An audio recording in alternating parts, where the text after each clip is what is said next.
ኦኬ በቃ እንግዲህ ያው ሐውልቱ አልቋል። ነገ ጠዋት ዛሬ አሁን ዓርብ ነው። ነገ ቅዳሜ ጠዋት ያው 1 ተኩል ላይ ፍትሐት ያው ሐውልቱ ጋር ይደረጋል። ትናንትና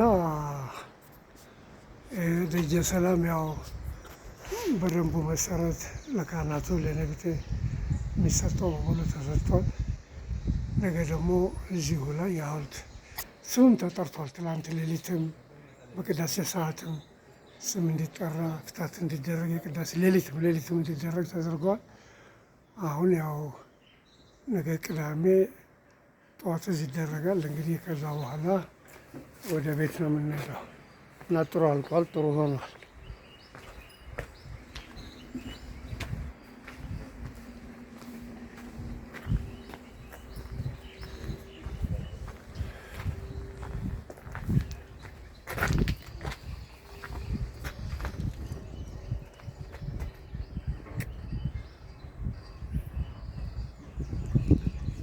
የአባታችንን የእናታችንን ነፍስ ይማረልን። ከረጋጎቹ ከነ አብርሃም ከነ ይስሐቅ ከነ ያዕቆብ ከሌሎችም ደጋጎች ሰማዕታት አጠገብ ያስቀምጥልን።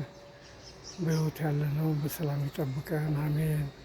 ስላደረጋችሁት ነገር ሁሉ በጣም እናመሰግናለን። ሰላም እንገናኝ።